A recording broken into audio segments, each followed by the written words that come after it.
चलेगा।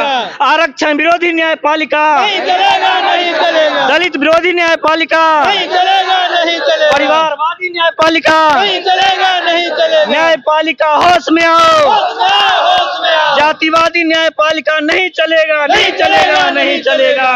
न्यायिक आयोग गठित करो, गठित करो, गठित करो। न्यायपालिका में प्रतिनिधित्व पूरा करो, पूरा करो। पूरा करो। जब तक जातीय भेद रहेगा तब तक आरक्षण जारी रहेगा। जारी रहेगा, जारी रहेगा। सुप्रीम कोर्ट हिस्सा दो, हिस्सा दो। निजीकरण नहीं चलेगा, नहीं चलेगा। नहीं चलेगा। जय भीम, जय भीम, जय भीम। नमस्कार, मैं हूं विकास गुप्ता। आप लोग देख रहे हैं जनता न्यूज। अभी मैं मेडिकल ओवरब्रिज के समीप खड़ा हूं। यहाँ पर कुछ लोग हैं जो प्रदर्शन कर रहे हैं। आपको मैं बता दूं, ये प्रदर्शन इसलिए कर रहे हैं सुप्रीम कोर्ट के खिलाफ, जिन्होंने क्रीमीलेयर कोटा के भीतर कोटा लागू करने के विरोध में ये लोग प्रदर्शन कर रहे हैं। क्या कहेंगे सर?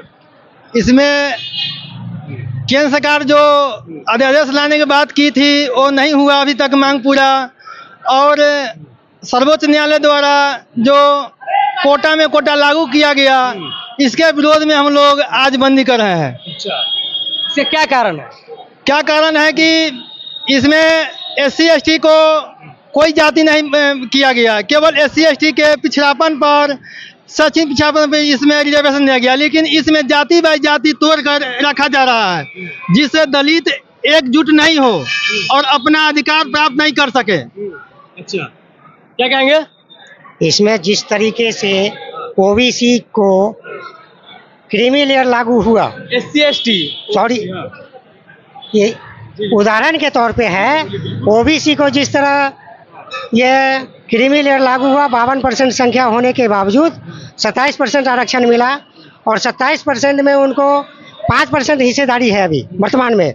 उसी तरह SC जो अनुसूचित जाति है, उनको जाति में जाति बांटने के बाद 15% संख्या और 7.5% संख्या में जब इनको क्रीमी लेयर लागू होगा तो इसमें इनको 0 पर चले जाएंगे।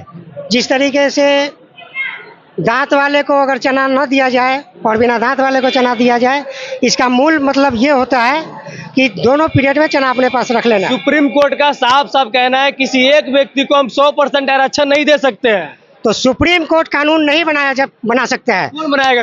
फिर ये सांसद बनाएगा ना। इसमें कौन? कानून बनाने का अधिकार संसद के पास है, सुप्रीम कोर्ट उस पर अमल करेगा। तो सुप्रीम कोर्ट कैसे कानून बनाएंगे? तो न्याय कौन देते हैं? सांसद थोड़ी देता है, सुप्रीम कोर्ट देता है ना। कानून बनाने का काम संसद के पास है। वो उनका कहना है कि 341 के खिलाफ नहीं है।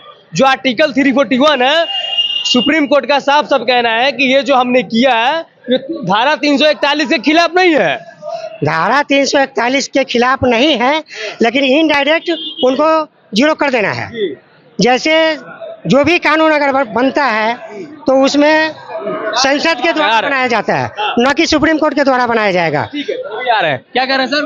वो जो सुप्रीम कोर्ट आदेश दिए हैं, पहले वो कॉलेजियम सिस्टम को बंद करें ना, वो कॉलेजियम सिस्टम में आ जाते हैं और उल्टा पुल्टा यहाँ क्या है कि माने वो न्याय देते हैं, तो ये नहीं चलेगा। पहले अपने आप में वर्गीकरण करे, वो खुद चुना गया न्याय के सेवा आयोग से। कॉलेजियम सिस्टम नहीं चलेगा। सरकार होश में आओ, होश में आओ, होश में आओ, सरकार होश में आओ, होश में आओ, होश में आओ। एक आप लोग प्रदर्शन कर रहे हैं, इसका मुख्य कारण क्या है? मुख्य कारण है कि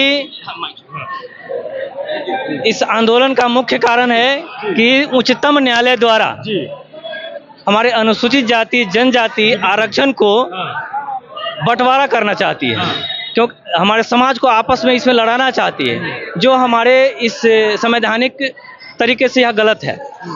सरकार को चाहिए और इस बीच में अपना कानून ला करके इसको जो पहले था वही को लागू करे।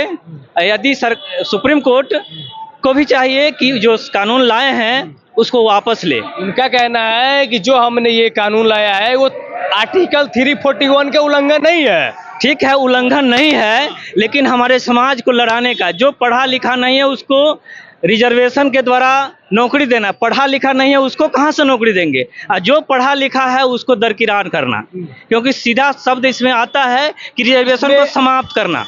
इसमें इसमें पढ़ा लिखा को दरकिनार कैसे किया जा सकता है? यहाँ पर आप ही बोल रहे हैं जो पढ़े लिखे हैं उनको नौकरी दिया जाए, बल्कि आरक्षण नहीं दिया जाए, आपने अभी बोला है। सुप्रीम कोर्ट इसमें जो टिप्पणी की है, जो एक बार रिजर्वेशन का लाभ ले चुके हैं उनको दोबारा नहीं मिलनी चाहिए। उनका कहना है कि हम किसी एक पर्सन को, किसी एक कास्ट को हम 100% आरक्षण नहीं दे सकते हैं। 100% कहाँ है? जो 100% लाभ आज तक उठाते आए हैं उन पर सुप्रीम कोर्ट कहाँ सोई हुई है? उस पर टिप्पणी क्यों नहीं हो रही है? जिनको आज तक हर एक विभाग में हो, चाहे जो भी न्यायपालिका में रिजर्वेशन नहीं है तो न्यायपालिका में दलित और पिछड़े नगण्य है, नहीं के बराबर है। आप लोग सरकार से क्या मांग करते हैं, क्या चाहते हैं सरकार से? सरकार से ही चाहते हैं कि सरकार बिल ला करके, कानून ला करके इसको पुनः जिस तरीके से था उसी तरीके से बनाए रखने की अपील कर रहे हैं, वापस ले। जी। आपका साफ कह रहे हैं कि जो कानून लाया गया है हमारे सुप्रीम कोर्ट के द्वारा उनको वापस लिया जाए। जी, वापस लिया जाए। इसमें करना चाहती है तो 100% रिजर्वेशन लागू करे। जिस तरह से 10% जो EWS मिला ना, उस तरह 100% संविधान में लिखा हुआ है कि जिनकी जितनी संख्या भारी उसकी उतनी हिस्सेदारी।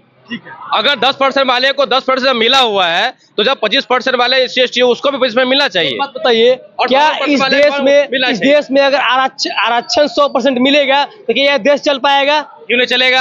आप पढ़े लिखे लोग रोड पर बहुआएंगे। जो रोड पे आज तक कभी लड़ाई न रहा उसको एक बार में 10% मिल गया। इस सरकार की विरोधी है ना ये सब। जो कह रहे हैं आरक्षण मिला जाए, आरक्षण जो पढ़े का लिखे मतलब- लोग हैं वो रोड पर बहुआएंगे। मतलब है- आरक्षण वाले वो सरकारी नौकरी। सरकार क्या बोलती है? जो 8 लाख के जो सालाना कमाने वाला आदमी है वो सरकार की नजर में गरीब है।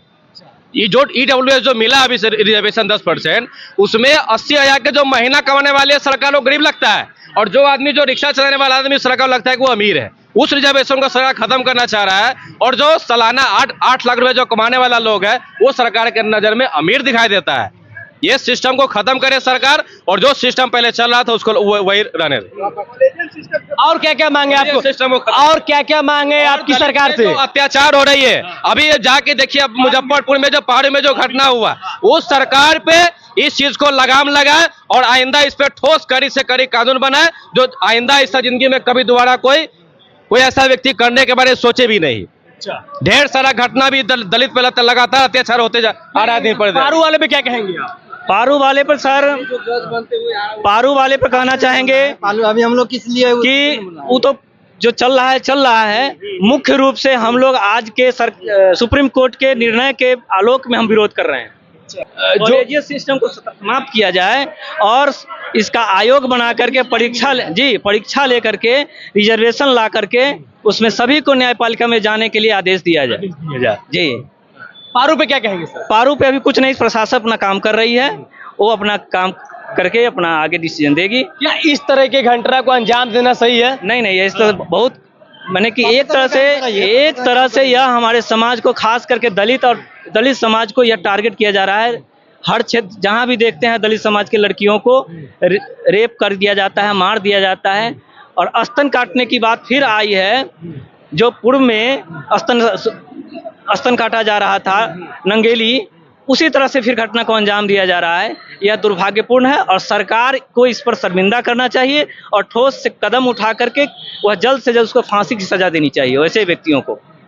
ठीक है, यहाँ पर जो कुछ लोग हैं ये सुप्रीम कोर्ट के खिलाफ प्रदर्शन कर रहे हैं। इनका कहना है कि जो भी इन्होंने कानून लाया है उनको वापस किया जाए, और साथ ही साथ इनका ये भी कहना है कि हमारे दलित बहन बेटियों के ऊपर जो अत्याचार हो रहा है उस पर रोक होना चाहिए। इसमें प्रशासन भी मौन है। साफ कहना चाहेंगे प्रशासन को भी इसमें संज्ञान लेना पड़ेगा, तभी हमारे बहन बेटियों को न्याय मिलेगा। चाहे वो दलित हो, चाहे वो कोई OBC हो, चाहे वो यादव हो, मुस्लिम हो, कोई भी कास्ट हो, राजपूत हो, किसी भी जाति के बहन बेटियों के साथ ऐसा नहीं होना चाहिए। अगर ऐसा होता है उसको बीच चौराहे पर लटका देना चाहिए, गोली मार देना चाहिए उसको। बीच चौराहे पर फांसी लटका देना चाहिए। कोटा वापस लो। कोटा में कोटा संवैधानिक है। असंवैधानिक है। कोटा संवैधानिक है। कब तक रहेगा अभी तक? सर यह शाम 7 बजे तक चलेगा। यह 14 घंटा के लिए जी शाम 7 बजे चलेगा। इसी तरह जाम हर एक चौराहे पर मिलेंगे। इस जो विरोध प्रदर्शन है उसमें प्रशासन आप लोगों का साथ दे रहा है? जी अभी तो बिल्कुल साथ दे रही है। हम उनका शुक्रगुजार हैं कि हमें सहयोग कर रहे हैं। अच्छा, कुछ जरूरी जो चीजें हैं उनको आप लोग ध्यान में रख रहे हैं कि नहीं रख रहे जी, हैं? एम्बुलेंस हो गया, मेडिकल सेवा हो गया, जी वो रखा जा रहा है। क्या कहेंगे सर? जी सभी को जैसा जो हम लोग को जो है SC ST समाज को जो बांटने का काम किया गया है, ये यूनिटी को तोड़ा गया है, हम लोग को सख्त जो है नामंजूर है ये, ठीक है मंजूर। हाँ बोलिए। लेकिन कोर्ट क्या कहना है, सुप्रीम जी, कोर्ट क्या कहना है, जी। ये 341 का उल्लंघन नहीं है। क्या आर्टिकल 341 का उल्लंघन नहीं है, कैसे उल्लंघन नहीं है? उनका कहना है। किनका? वो आर्टिकल 341 है। आर्टिकल 341 का जो कहना है कि उल्लंघन नहीं है, तो हमारे पर 3 लाख पे और तुम्हारे पर 7 लाख क्यों? ST SC OBC बस 3 लाख पे लगाया गया, और वो जो ये फॉरवर्ड को जो दिया गया 10% आरक्षण, उसमें 7 लाख क्यों? EWS की बात। EWS के बारे में जब वो हम लोगों पर लगाया गया 3 लाख, तो उन लोगों पर 7 लाख क्यों? नहीं, जो SC ST और OBC का जो जितनी जनसंख्या है और जो जनरल का जनसंख्या है, तो उनको जो मिला जुला के अगर 10 से 15% जनसंख्या है, उनको 10% आरक्षण दिया गया। हम लोग की आबादी जो है 85% है, समथिंग 85%, उसमें कितने परसेंट दिया गया रिजर्वेशन? उनका कहना है कि हम 100%, सुप्रीम कोर्ट का कहना है कि हम जी। 100% कोटा किसी एक व्यक्ति को नहीं दे सकते हैं। तो सुप्रीम कोर्ट का तो ये भी आदेश था, जो 50% का जो सीमा था बांधा हुआ संविधान का, उसको पार नहीं करना है, तो EWS को कैसे 10% आरक्षण दिया गया? 60% हो गया। इस जो विरोध प्रदर्शन जो हो रहा है, इनके समर्थन में चिराग पासवान जी है, लेकिन जी। जीतन राम मांझी नहीं है। इसमें क्या कहेंगे? जीतन राम मांझी नहीं है, सबका अपना अपना ओपिनियन। जीतन राम मांझी जो है, जो सुप्रीम कोर्ट के आदेश से खुश है, वो कह रहे हैं ये सही है, उन्होंने बोला। तोड़ दिया। लेकिन वही चिराग पासवान इसका विरोध कर रहे हैं अभी तक। देखिए सर, जीतन राम मांझी बिन पेंडी का लोटा है। कभी नरेंद्र मोदी को रावण कहा करता था, आज उसी के साथ है, उसकी बात नहीं कीजिए। बात कर रहा है ना। जी, वो कोई तरीका नहीं। मेजोरिटी को देखा जाता है, मेजोरिटी जब पक्ष में है तो फिर क्या, कोई भी अगर बिल पास करना रहता है तो उसमें क्या रहता है, कोई भी अगर बिल संसद में पास होता है तो उसमें क्या देखा जाता है? मेजोरिटी देखा जाता है ना। तो मेजोरिटी जब इसके पक्ष में है, तो जीतन राम मांझी जी को एक बार बोलने से क्या होगा? कुछ नहीं होने वाला है, जब SC ST OBC सब एक साथ है। आप लोग जीतन राम मांझी को दलित के नेता नहीं मानते हैं? किसका? जीतन राम मांझी को दलित के नेता नहीं मानते हैं? मानते हैं, क्यों नहीं मानेंगे? मानते हैं। वो भी विरोध कर रहे हैं, तो आप भी विरोध कर रहे हैं जीतन राम मांझी के? क्यों जीतन राम मांझी का आपने विरोध किया ना अभी? विरोध किए? तो जब हम लोग का जब पक्ष में जाएंगे तो विरोध होगा ही, वो तो स्वाभाविक बात है, विरोध होगा। जब उसमें जब पक्ष में इसके जो है एक्सेप्ट कर रहा है, जब मेजोरिटी एक्सेप्ट कर रहा है, तो माइनॉरिटी जब एक्सेप्ट नहीं कर रहा है तो क्या करेगा? विरोध में जाएगा। जो क्या नाम हुआ सर आपका? रुपेश कुमार। सर आपका क्या नाम हुआ? Medical college. नाम क्या हुआ सर आपका? मेरा नाम संजय कुमार सुधांशु।